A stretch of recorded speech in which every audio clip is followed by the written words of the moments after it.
Mesdames et messieurs, bonsoir. Merci de nous rejoindre en direct de Al24 News pour un nouveau numéro de l'échiquier international au 42e jour de bombardement sur Gaza par l'entité sioniste. On compte amèrement les jours et aujourd'hui, pour les Palestiniens, ressemblera à demain. On ne trouve même plus les mots pour dire notre effroi face au carnage contre Gaza. Désormais, l'histoire écrira que les États ont failli et retiendra que toute l'humanité l'a emporté sur ce discours politique fourbe et mensonger.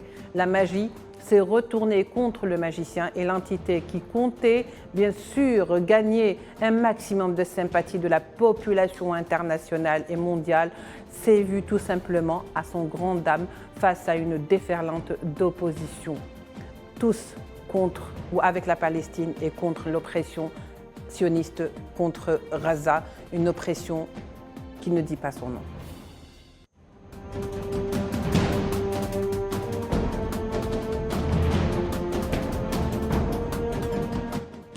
Pour en parler, mesdames et messieurs, nous accueillons avec beaucoup de plaisir ce soir René Naba, que j'ai le plaisir d'avoir aujourd'hui sur les plateaux de Al24 et surtout pour l'échiquier international. Et je veux le présenter comme il me l'a demandé, donc fidèlement je reproduis. Ancien responsable du monde arabo-musulman au service diplomatique de l'AFP. Il est également directeur du site madania.info pour ceux qui voudraient consulter bien sûr le site. Monsieur René Naba, bonsoir, merci d'être avec nous. Bonsoir, je ne vous ai pas demandé de me présenter, je me présente tel quel, parce que c'est là effectivement ce que j'ai été. Je n'attribue pas des choses qui n'existaient pas. Je voulais être fidèle à ce que vous avez eu comme parcours. Oui, j'ai été un des premiers Arabes à assumer des responsabilités internationales au sein d'une entreprise de presse occidentale, qui plus est s'occupant du monde arabe, ce qui n'était pas évident. Oui. Et je me rappelle que d'abord j'étais correspondant. Juste un petit moment, monsieur René Naba, je serai peut-être obligé de vous interrompre le temps de présenter notre deuxième invité sur le plateau qui va aussi être avec nous tout au long de ce débat. Badis Khnissa, analyste des questions politiques et internationales. Badis Khnissa, vous êtes également président de Think Tank Émergence. Badis, bonsoir, merci d'avoir accepté notre invitation. Bonsoir, toujours un plaisir. Merci. Alors, messieurs, pour commencer justement ce débat très intéressant d'ailleurs, parce que Gaza, c'est devenu aujourd'hui et depuis plus de 42 jours de bombardement, l'actualité mondiale, le cœur de cette actualité. Donc, j'allais dire, pour commencer avec vous, René Naba, est-ce que vous ne pensez pas qu'aujourd'hui, finalement, c'est un petit peu l'impunité ou l'immunité de l'Occident qui a donné autant de force et de sauvagerie dans les bombardements de l'entité sioniste sur Gaza? Je pense plutôt qu'il y a désormais un divorce absolu dans la manière d'appréhender et ce problème et d'une manière générale les problèmes du Sud global. Déjà, avec la guerre d'Ukraine, il y a eu ce grand divorce et ce grand clivage. Pour la première fois, une guerre européenne qui se déroule sur un territoire européen, le Sud n'a pas suivi l'Occident. Alors qu'un siècle auparavant, une guerre intereuropéenne, la Première Guerre mondiale, les Arabes et les Africains qui étaient colonisés sont volés au secours de leurs colonisateurs. Donc il y a un changement radical dans la perception que se fait le Sud global des problèmes généraux du monde occidental.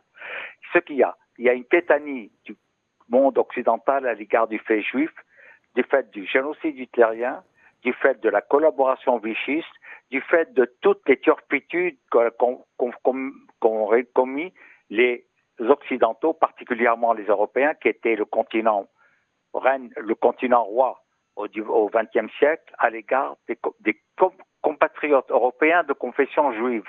C'est ça qui est grave. C'est ça qui est grave en France. C'était des Français qui dénonçaient d'autres Français qui avaient une autre confession ou communauté religieuse. De la même manière qu'actuellement, ça s'applique non plus aux Juifs, mais aux musulmans, aux Noirs, aux Arabes et ça. Oui. Donc, il y a un divorce profond.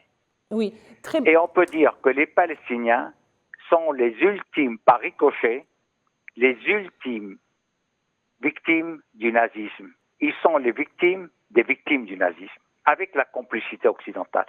C'est ça la perversité du problème. c'est ça qu'il faut attirer, sur ce point-là qu'il faut attirer l'attention. Pourquoi il y a cette tétanie et cette décharge de responsabilité? Parce que ceux qui ont commis le génocide à l'égard des Juifs sont l'Allemagne et la France, c'est-à-dire les deux pays européens qui étaient les plus développés culturellement et civilisationnellement au sein du continent majeur du monde occidental, l'Europe, au XXe siècle. L'Allemagne, c'était Beethoven, Schopenhauer, Nietzsche. En France, la patrie des droits de l'homme, la Révolution, Voltaire, Rousseau, Victor Hugo. Et ils sont les deux pays qui ont fait les pires infamies à l'égard de leurs propres ressortissants. Si les Juifs avaient été des Bamileke ou des Algériens ou des Sénégalais ou des Incas, tout le monde se serait encagné. Ils se seraient pas mal fichus. Les Arméniens, c'est le premier génocide du XXe siècle. La France a reconnu le génocide arménien après l'affaire de Turquie contre la Syrie, c'est-à-dire au début du XXIe siècle. La France a reconnu le génocide arménien un siècle après la commission de ce génocide. L'Amérique, pareil. Donc, c'est parce que des Blancs ont commis des saletés à l'égard des Blancs que le fait juif devient tétanisant, qui paralyse toute la pensée occidentale. Oui. Et avec cette solidarité expiatoire, fait que maintenant, on a généré un monstre. Mais le plus grave dans tout ça, il y a eu le génocide hitlérien. Le génocide, c'est quoi? On ampute toute une génération. Un coup. Il y a eu 6 millions de morts en Deuxième Guerre mondiale. C'est ce qu'on appelle dans le langage courant one shot. Oui. Un seul coup. On a exterminé toute une génération. 6 millions. C'est énorme, c'est ignoble, c'est odieux, ce que vous voulez. Les Palestiniens, depuis 1948, c'est pas un génocide qu'on fait. Oui. C'est un sociocide, c'est ça qu'il faut savoir. Oui. Sociocide, c'est une destruction. On va revenir sur ça justement, Monsieur René Naba. On va revenir dans un petit instant. On va revenir vers vous, Monsieur René Naba, pour ne pas avoir l'air quand même d'être un petit peu discriminatoire sur le plateau et offrir la parole à Monsieur Badis Khnissa. Monsieur Badis Khnissa, alors même question. Est-ce que vous ne pensez pas aujourd'hui que justement l'antité-sioniste est parti très loin cette fois-ci, même si quelque part on ne lui connaît pas trop d'humanité lorsque les frappes tombent sur Gaza, mais c'est parce que tout simplement, il y a eu cette immunité de l'Occident aujourd'hui, inconditionnelle. Absolument, inconditionnelle et aveugle surtout, puisqu'aujourd'hui il s'agit de génocide et d'épuration ethnique au détail, que je qualifierais. Il faut revenir en fait un peu à la genèse, toutes les guerres qui sont succédées, toute cette impunité effectivement vis-à-vis de la loi. Je considère qu'aujourd'hui, l'entité sioniste, en étant entité rebelle et insoumise, mais surtout voyou et en roue libre à travers son armée, il n'y a qu'à voir justement les pseudo-victoires qui sont au détriment d'un peuple démuni, isolé, des civils qui sont massacrés avec des exactions sans nom et qu'elle considère, qui plus est, avec des artifices militaires, à savoir pour cacher ou travestir la vérité absolue, qui est d'ailleurs l'entité sioniste aujourd'hui, est dans un déni le plus total. Il suffit de voir un peu les images farfelues et les tours de passe-passe, excusez-moi l'expression, vis-à-vis de l'hôpital Shifa. C'est pour vous dire qu'effectivement, l'entité sioniste aujourd'hui, au pied du mur, tend sur la victoire militaire attendue avec des objectifs non atteignables, et d'ailleurs son cap, puisque au lendemain du 7 octobre, l'entité sioniste elle-même ne savait pas où aller, donc il n'y avait pas d'objectif réel, puisqu'on a évoqué la suppression du Hamas, ensuite sa gouvernance, ensuite non, en fait on va essayer de changer la gouvernance de Gaza. C'est pour vous dire que tout ça c'est fouillé. Mais malheureusement, 42 jours de trop, dans lesquels on compte par milliers les morts, sans parler des disparus, sans parler bien évidemment des enfants, des femmes massacrées, mais vraiment d'une manière la plus abjecte, la plus inhumaine. Et je reviens à votre question, bien évidemment, où l'entité sioniste, après ces 42 jours et après toutes ces guerres contre Gaza et la Cisjordanie qui plus est, il faut rappeler qu'aussi, là-bas aussi, ils sont en train de subir les affres de cette entité sioniste, elle a fait valoir un principe, hélas, j'ai envie de vous dire, hélas, celui de la primauté de la loi de la force au détriment de la force de la loi. C'est ça ce qui est aujourd'hui lequel nous faisons face. C'est-à-dire qu'elle se croit au-dessus de toutes les lois, qu'elle se croit impunie. Bien évidemment, à cela s'ajoutent d'autres éléments, effectivement, l'élément historique a été évoqué, ce que j'ai qualifié de culpabilité éternelle de l'Occident et notamment de l'Europe vis-à-vis de la Shoah, vis-à-vis de ce qui s'est passé par le passé justement, et aussi des éléments beaucoup plus contemporains et d'actualité, à savoir le lobby sioniste, faut-il le rappeler, le lobby sioniste aussi côté américain qui fait qu'aujourd'hui les États-Unis, et à travers son concept de vétoisation quand il s'agit de incriminer ou de condamner l'entité sioniste, fait qu'aujourd'hui c'est un faire-valoir, un levier non considérable qui permet justement à l'entité sioniste d'aller au-delà et de continuer dans sa sale besogne contre, encore une fois, qu'on se le dise, contre des civils, contre des gens démunis, contre des gens qui manquent de tout, à savoir qui sont déjà dans une prison à ciel ouvert, mais aujourd'hui qui sont dans un camp de concentration et d'extermination au vu de l'Occident. Un Occident qui reste dans un mutisme abject.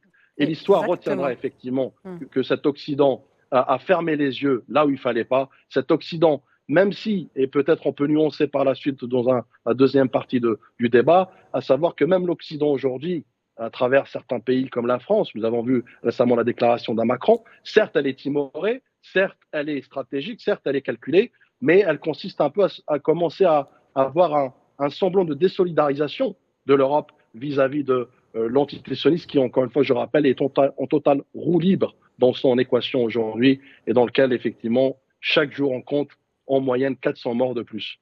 Merci beaucoup, Badr Nissa. Je me tourne vers vous à nouveau, René Naba. René ? Oui. Vous êtes toujours avec nous. Alors, je voulais un petit peu... Oui, si vous voulez. Alors, je voulais un petit peu revenir sur vos publications. Vous avez écrit quand même sur la question palestinienne et Dieu sait que vous avez beaucoup publié sur la question. Je vous reprends un extrait. Alors, vous avez dit, je vous cite, « Oslo a constitué un cadeau inestimable au mouvement sioniste. Pour vous, c'est exactement un cadeau gratuit, particulièrement dommageable à la cause palestinienne, d'une importance, et vous le dites, égale à la promesse de Balfour. » Oslo, oui, Oslo a brisé la colonne vertébrale du combat national palestinien. C'est la première fois dans l'histoire des guerres de libération qu'une organisation de libération renonce à la lutte armée, sans contrepartie, avec une promesse aléatoire d'un État palestinien 5 ans après. Les Palestiniens à Oslo ont reconnu les Israéliens. Jusqu'à maintenant, les Israéliens n'ont pas encore reconnu les Palestiniens.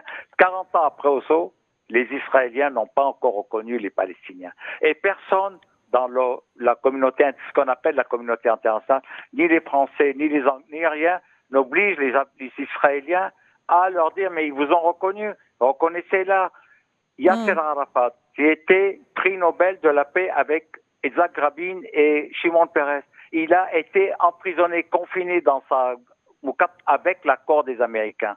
C'est pour vous dire à quel point ça a été une duperie dommageable. Et seulement au combat de libération de la Palestine et du monde arabe dans son ensemble. Donc on s'est engouffré dans la brèche. Oui. Cela dit, je voulais juste dire une chose à propos de la France. C'est pas, il a voulu, il commence à prendre conscience. Non, la France était impliquée jusqu'au bout, si vous voyez un peu les chroniques. Mais il y a eu de violentes manifestations anti-françaises, aussi bien en Tunis qu'en France, qu'à Beyrouth, ça compte, un peu partout dans le monde arabe. Et il y a eu une quinzaine de diplomates arabes qui ont adressé une lettre au ministre des Affaires étrangères, Catherine Colonna, et à la présidence de la République française pour leur dire, vous nous avez fait un coup aussi dommageable que l'expédition de Suez contre l'Égypte après la nationalisation du canal de Suez. Et on en a pour 10 ans. Déjà, ils ont perdu la Syrie, et ils ont déjà perdu l'Irak, et ils ont perdu le Yémen. Le Liban est en voie de perdition pour eux, sans parler d'Algérie, qui a déjà supprimé l'enseignement de la langue française dans les écoles privées.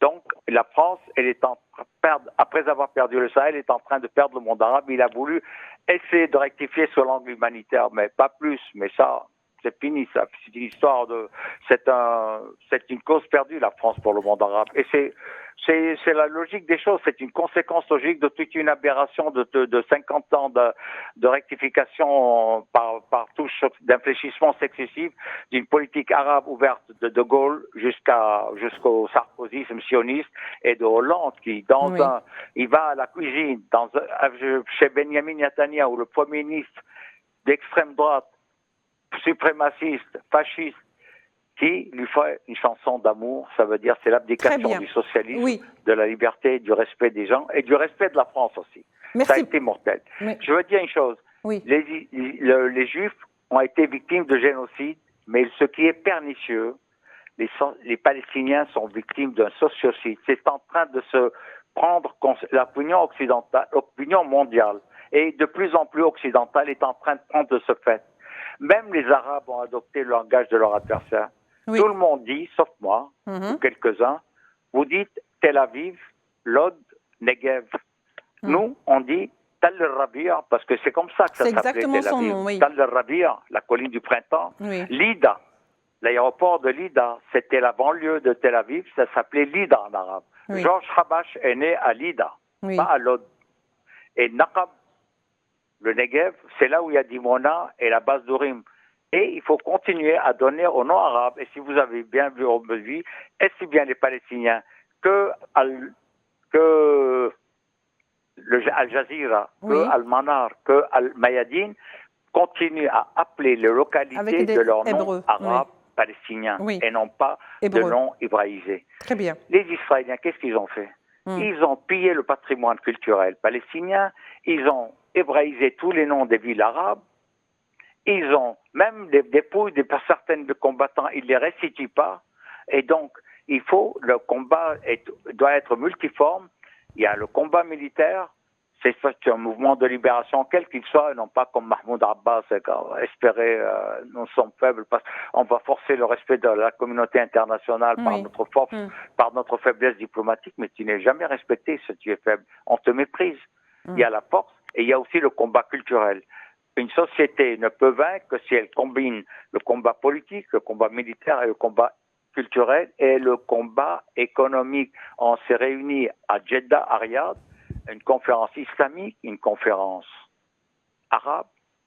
Il n'y a eu aucune décision. On a demandé au Conseil de sécurité une résolution contraignante. Mais rompez votre relation avec les États-Unis, rompez ceux qui ont normalisé votre relation avec Israël et retirez vos dépôts des banques occidentales. Vous allez voir, avec la crise de l'Ukraine et la crise de Gaza, l'économie occidentale va s'effondrer et vous créerez un nouveau monde. Vous avez le pouvoir de créer un nouveau monde. Très bien, monsieur Ronen Abba, je pense. C'est quoi cette position de frilosité, pour ne pas dire de lâcheté? Oui, voilà, très bien, monsieur. Oui, l'idée, je crois que est bien passée. Monsieur Ronen Abba, restez avec nous. Monsieur Ronen Abba, restez avec nous. Justement, je voudrais un petit peu rebondir sur cette idée de ce nouveau monde. Mais j'étais en train de me dire, est-ce qu'on peut aller vers un nouveau monde alors qu'on a le sentiment, Badisra Nissa, que l'Occident est complètement sous l'emprise du sionisme, une thèse d'ailleurs très bien abordé par Ahmed Ben Saada. Qu'est-ce que vous en pensez, Badisra Nissa? D'abord, permettez-moi juste d'apporter un verbatim par rapport à mes propos qui ont peut-être été mal interprétés par votre invité. Je n'ai jamais évoqué une prise de conscience quelconque de Macron ou de la France. J'ai évoqué un calcul stratégique. Donc, je pense que c'est assez limpide comme sémantique, notamment sur justement ce changement de cap. Et j'irai d'ailleurs plus loin dans cette analyse de votre invité, à savoir qu'aussi la France évite tant bien que mal d'importer le conflit, en tout cas sur son territoire, ce qui explique un peu cette... Absolument. Donc, passons. L'émergence d'un nouvel ordre mondial, c'est un fait. Je pense que c'est factuel aujourd'hui. Nous pouvons le constater aisément, à savoir l'émergence de plusieurs groupements d'États comme le BRICS et autres. Un nouveau continent géopolitique aussi, c'est factuel, puisqu'aujourd'hui, les alliances stratégiques, parfois les désalliances pour pouvoir recréer de nouvelles alliances, parfois contre nature, sont un fait aussi. C'est je veux dire, un fait indéniable. Donc, et d'ailleurs, pour reprendre un peu expressis verbis, certains propos de certains dirigeants, notamment européens, le monopole de l'Occident est en perdition, puisqu'ils sont conscients qu'effectivement, à travers, ne serait-ce qu'aujourd'hui, faut-il rappeler que ce postulat de l'Occident et de l'Europe, notamment vis-à-vis de ce conflit où aveuglément il y a eu ce laxisme débordant et irresponsable envers une entité sioniste qui massacre des civils, on fait partie, c'est-à-dire un levier supplémentaire qui va aggraver, j'ai envie de vous dire, la perte, en tout cas, du cap de l'Occident, mais surtout aussi dans son influence, puisque dans un premier temps, il a été évoqué que l'Occident, à travers sa francophonie, par exemple, essuie un recul, un revers. Aujourd'hui, c'est au-delà de ça. C'est-à-dire, aujourd'hui, géopolitiquement, l'Occident ne fait plus recette. Et c'est pourquoi, d'ailleurs, on voit en échange l'émergence, je dirais, d'une manière consolidée, mais surtout renforcée, du Sud global, du fameux Sud global, qui aujourd'hui, effectivement, arrive à capter, arrive à recruter aussi, puisque beaucoup d'États, nous avons vu l'adhésion de certains États comme l'Arabie saoudite, comme les Émirats aux BRICS, chose qui était impensable par le passé, qui plus est une région qui est plus, on va dire, d'obédience américaine. Donc aujourd'hui, il est là, le nouveau monde. Donc le nouveau monde existe déjà. Et comme je vous ai expliqué, l'événement ou l'avènement du conflit, en tout cas, ou de la tragédie de Gaza, n'est pas vaine, puisque on a des martyrs, effectivement, auxquels il faudra ouvrir tous les dossiers, à savoir dans le pénal, la CPI et tout levier qui permettrait effectivement de sortir de cette impunité, mais aussi sortir des slogans creux de certains États, et notamment les États arabes. Ils sont pas non plus, je veux dire, ils sont impliqués effectivement, puisque rappelons-le qu'au bout de la deuxième réunion de la Ligue arabe, effectivement, on a une feuille de route un peu chimérique, excusez-moi l'expression, un peu déphasée, un peu décorrélée de la réalité, mais surtout du danger. Un danger qui guette d'ailleurs aussi bien la cause palestinienne, mais qu'aussi ces mêmes États arabes, puisque rappelons aussi là les accords d'Abraham, c'est ce fameux troc qui n'a rien apporté si ce n'est des problèmes. D'ailleurs, vous me permettez au passage, et surtout pas la paix. De montrer qu'aussi, tout sauf la paix d'ailleurs, puisque finalement, l'entité sioniste aujourd'hui, au grand dam de tout le monde, a démontré sa vraie projection, son vrai dessin machiavélique, à savoir ce grand projet du Grand Orient, de l'Euphrate jusqu'à l'Égypte. Donc, c'est pour vous dire qu'effectivement, il y a véritablement des questions où on pourrait s'interroger justement, mais les lignes bougent pour revenir avec cette émergence du nouveau monde. Pas plus tard qu'hier ou ce matin, la Jordanie d'ailleurs s'est retirée de cet accord avec les Émirats, qui consistait à faire le troc ou échanger de l'énergie solaire ou de l'électricité issue de l'énergie solaire contre de l'eau dessalée de l'entité sioniste. C'est certes symbolique, mais c'est symptomatique aussi de ces accords d'Abraham qui ont volé ton éclat pour ma part au lendemain, c'est-à-dire du 7 octobre, au lendemain de cette tragédie qui a commencé à Gaza. Merci beaucoup, Badisr Nissa, d'abord pour être bref et concis. René Naba, comme il ne nous reste pas beaucoup de temps, j'espère que vous êtes resté toujours avec nous et aussi attentif. Je vous donne le dernier mot en 2 minutes, moins de 2 minutes, allons. Moi, je me réjouis d'une chose. L'Occident est patauge en Ukraine, l'Occident patauge en Palestine. Le seul qui échappe et qui développe sa puissance, c'est un nouveau monde qui se construit, c'est la Chine. Elle n'est pas impliquée dans aucun des deux conflits, mais elle tire bénéfice des convulsions de l'Occident vis-à-vis de lui-même et tout ça. C'est la Chine qui est en train de gagner, de rappeler la mise. C'est l'Iran aussi. L'Iran est sous embargo depuis 40 ans. Depuis le temps, elle a développé une autre énergie alternative, une autre autosuffisance économique, stratégique, militaire, politique, économique.